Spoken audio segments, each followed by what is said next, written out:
या मालिकेच्या पुढील भागामध्ये आपल्याला जबरदस्त असा ट्विस्ट पाहायला मिळणार आहे.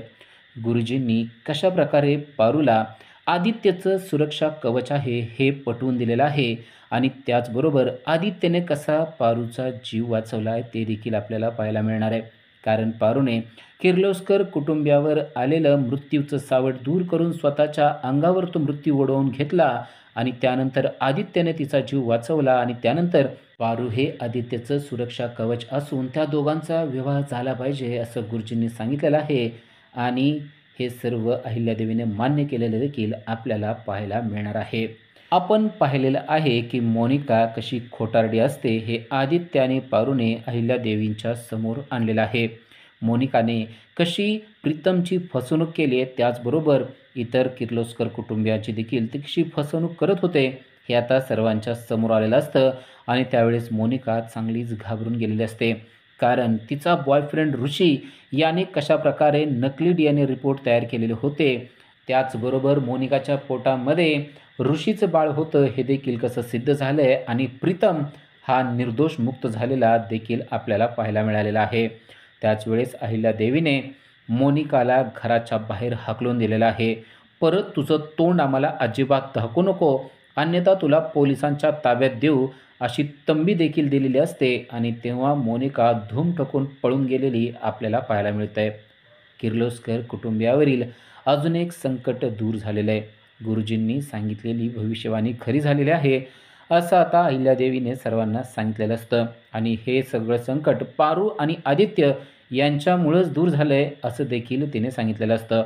पण पारूच्या मनात मात्र वेगळंच भीतीचं सावट घोंघावत आहे. पारूला आठवतंय की आता गुरुजींनी आपल्याला मृत्यू योग सांगितलेला आहे. महामृत्युंजय पूजा करत असतानाच गुरुजींनी पारूला सांगितलंय की किर्लोस्कर कुटुंबियाचं दुःख, किर्लोस्कर कुटुंबियाच्या मृत्यूचं सावट तू स्वतःवर घेतेस, पण त्यामुळं तुझा मृत्यू होऊ शकतो. आणि आत्ताच अहिल्यादेवीने सांगितलंय की गुरुजींनी सांगितलेली कोणतीच भविष्यवाणी कधीच खोटी होत नाही. म्हणजे म्हणजे आता मला मरावं लागणार की काय असा प्रश्न पारूच्या पुढं उभा राहिला आहे. कारण गुरुजींनी तिला तसंच सांगितलेलं आहे.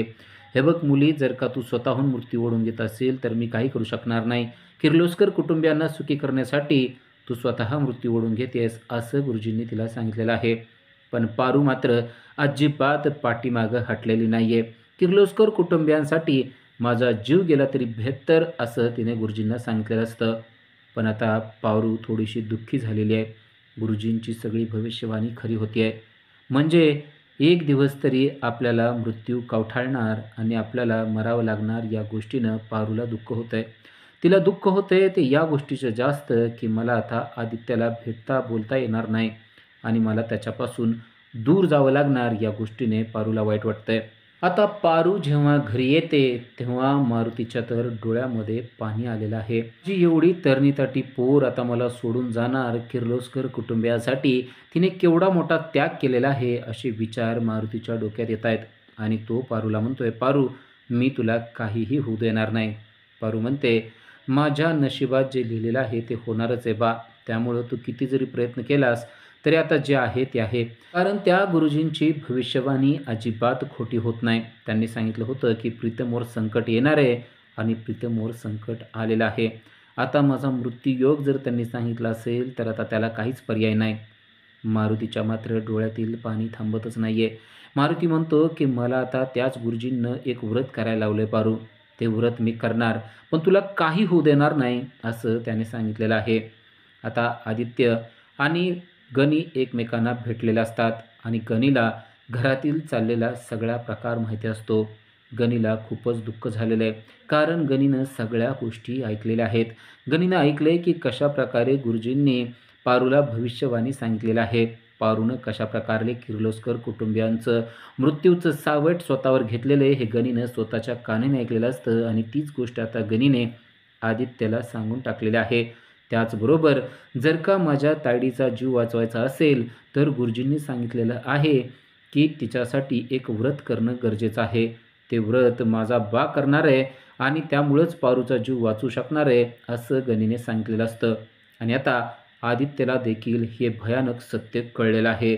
आदित्यला कळलं आहे की आत्ता घरामध्ये जो मृत्युंजय पूजा झालेली आहे त्याचं कारण म्हणजे पारूनच तो करायला लावलेला होता. किर्लोस्कर कुटुंबियाच्या सर्वांच्या जीविताची कसलीच हानी होऊ नये, कोणाचाच जीव जाऊ नये याकरताच तो केलेला होता. पण त्यामुळं बिचाऱ्या पारूचा जीव जाऊ शकतो, हे आता गनीनं त्याला सांगितलेलं आहे. त्याचबरोबर जर का तिचा जीव वाचवायचा असेल, तर गुरुजींनी मारुतीला सांगितलेलं व्रत पूर्ण करणं गरजेचं आहे, हे देखील त्याला समजलेलं असतं. आता मारुती आणि पारू गुपचूपच ते व्रत पूर्ण करण्यासाठी गेलेले असतात. कारण त्या दोघांनी कोणालाच काहीच सांगितलेलं नसतं.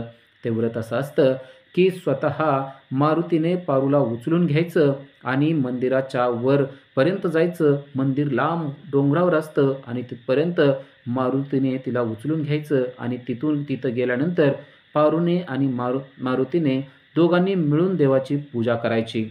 पण यामध्ये पारूला त्याने अजिबात खाली ठेवायचं नसतं. जर का त्याने खाली ठेवलं तर ते व्रत मोडणार असतं आणि मग पारूचा मृत्यू अटळ असतो. आता मारुतीने देखील ठरवलेलंच असतं, की या अग्निपरीक्षेमध्ये आपण उत्तीर्ण व्हायचंच आणि तो पारूला म्हणतो, "बाळा, मी तुला जन्म दिलाय ना, तर माझ्यासमोर मी तुला अजिबात मरू देणार नाही. मी तुझ्यापुढं मरेल, पण मी तुला काहीसुद्धा होऊ देणार नाही पारू." असं म्हणून त्याने आता तो विडा उचललाय, की काही केल्या पारूला उचलून मंदिराच्या त्या डोंगराच्या वरच्या मंदिराच्या दारापर्यंत न्यायचं आणि तेथे जाऊन पूजा करायची. कारण त्याला गुरुजींचा एक शब्द आठवतोय. हे कडक व्रत मी पूर्ण करणार असं त्याने सांगितलेलं असतं आणि आता हे शिवधनुष्य त्याने उचलण्याचं ठरवलेलं आहे. पण त्याच्या वयामुळं त्याला ते काही करणं होत नाहीये. तो जसा पावलं टाकत पुढं चाललेला आहे, जसा डोंगराचा चढ वाढत चाललेला आहे, तसे मारुतीचे पाऊल थकत चाललेले आहेत. एक पाऊल पुढं चाललेला मारुती आता तोल जात आहे आणि पारू त्याच्या हातातून पडतेय की काय असं त्याला झालेलं आहे. आणि एका क्षणात मारुतीला चक्कर येते आणि आता पारू त्याच्या हातातून पडणारच असते. पण तेवढ्यात तिला झेलण्यासाठी तिचा प्राणप्रिय आदित्य तेथे आलेला असतो. मारुती खाली पडला तरी मात्र आदित्यने वरच्यावर पारूला झेललेलं असतं आणि तो पारूला सांगतो, की "पारू, मी आलोय. मी हे व्रत पूर्ण करणार पारू. मी तुला काहीसुद्धा होऊ देणार नाही." पारूला अचानक आलेला आदित्य पाहून तर देवदूत आल्यासारखं होतं. कारण तिला माहीत नसतं, की आदित्यला हे सगळं माहिती आहे आणि आदित्य येऊन आता हे व्रत पूर्ण करणार म्हणल्यानंतर पारूच्या तर डोळ्यातून टचकन पाणी येतं आणि पारू म्हणते, की "मला काही जरी झालं तरी चालेल, पण तुम्ही त्रास होऊ देऊ नका." आदित्य म्हणतो, "मी तुला काहीच होऊ देणार नाही. पारू, तू म्हणजे माझा जीव आहेस, लक्षात ठेव. तू गेलीस तर माझं काय होईल?" असं म्हणून आदित्यच्या देखील डोळ्यामध्ये पाणी येऊ लागतं. आदित्य आणि पारू एकमेकाकडे बघतच राहतात. पारूला आठवतो तो क्षण ज्यावेळेस त्यांनी फेऱ्या घेतलेल्या असतात आणि आदित्यने तिच्या संरक्षणाची जबाबदारी घेतलेली असते. आदित्यने तिच्या संरक्षणाची शपथ घेतलेली असते आणि मगच ते मंगळसूत्र घातलेलं असतं आणि मंगळसूत्र घालणारा तो तिचा हिरो आज तिला घेऊन चाललेला असतो. आपण अगदी उपकृत्य झालोय असे भाव तिच्या चेहऱ्यावर असतात आणि आदित्य तिला अतिशय प्रेमाने सांगत असतो, "पारू, मी तुला काहीही होऊ देणार नाही. मी तुला तिथपर्यंत घेऊन जाणार. आपण तिथं जाऊन पूजा करायची आणि मगच हे व्रत पूर्ण होणार आहे, हे सगळं मला माहिती आहे." पारू विचारते, "तुम्हाला हे कसं काय माहिती?" तेव्हा तो सांगतो, की "मला हे सगळं गणेनं सांगितलंय." "खरं तर पारू, तू मला हे सांगायला पाहिजे होतं. मी तुझा आहे ना, तर मी आलो असतो आणि मी तुला घेऊन गेलो असतो. असा तुझा विश्वास नव्हता का?" पारू म्हणते, "सगळा विश्वास तुमच्यावर आहे, पण तुम्हाला त्रास व्हावा असं मला काहीच करायचं नव्हतं." आदित्य म्हणतो, "पण आज बघ, मी आलो म्हणून बरं झालं ना, कारण मारुतीला हे सगळं करणं शक्य झालं नसतं. पण आता मी आलेलो आहे आणि हे सगळं व्रत मी पूर्ण करणार. पारू, तुझ्यासाठी मी काही करू शकतो हे तुला माहिती आहे ना? हे तर एक साधं व्रत आहे, ज्यामध्ये मी तुला मिठीत घेऊन, माझ्या हातात घेऊन वर घेऊन जायचं आहे.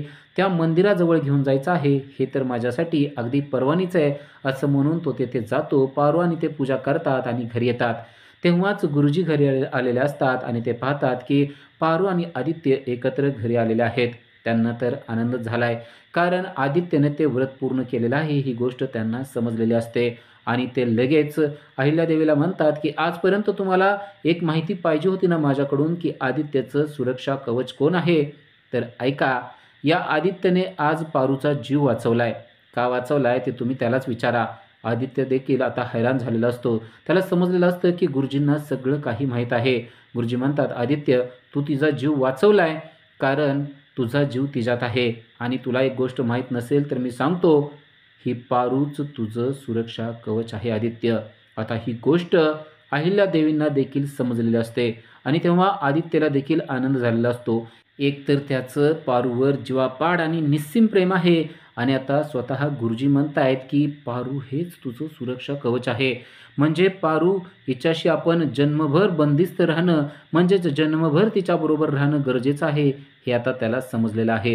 गुरुजी देखील आनंदित झालेले असतात आणि गुरुजींनी ही खुशखबर लगेच अहिल्यादेवी आणि श्रीकांतला दिलेली असते. श्रीकांत आणि अहिल्यादेवी देखील खुश झालेले असतात, कारण आदित्यचा जीव वाचवणारी, आदित्यला प्रत्येक संकटातून बाहेर काढणारी पारूच आहे हे त्यांच्या आता लक्षात आलेलं असतं आणि पारूने किर्लोस्कर कुटुंबियावरील कितीतरी संकट दूर केलेत हे देखील त्यांना माहीत असतं आणि त्यामुळेच गुरुजी म्हणतात, मला असं वाटतंय की पारू आणि आदित्य यांचा विवाह व्हायला पाहिजे. आता गुरुजींनी सांगितल्यावर अहिल्याला नाही म्हणणं शक्यच होत नसतं आणि त्यामुळं अहिल्या म्हणते, पारू आमच्यासाठी खरंच आमच्या मुलीसारखीच आहे. पारू माझी सून व्हायलाच पाहिजे असं स्वतः तिनं सांगितलेलं असतं आणि तेव्हा पारूला देखील आनंद झालेला असतो. पारू आणि आदित्यला गुरुजी सांगतात की तुमची परीक्षाच आता देवानं बघितलेली आहे आणि तुम्ही या परीक्षेमध्ये पास झालेला आहात. म्हणजे तुम्ही दोघंही एकमेकासाठी अतिशय योग्य वधू-वर आहात आणि याच वेळेस अहिल्या देखील खुश झालेली असते आणि ती गुरुजींना शब्द देते की लवकरच आदित्य आणि पारू यांचा विवाह मी लावून देणार आहे. त्यांना आशीर्वाद द्यायला तुम्ही स्वतः यायचं आहे. हा भाग पाहायला तुम्हाला कसा वाटेल ते नक्की कमेंट करून सांगा. अशाच अपडेटसाठी चॅनल सबस्क्राईब करा. Thank you.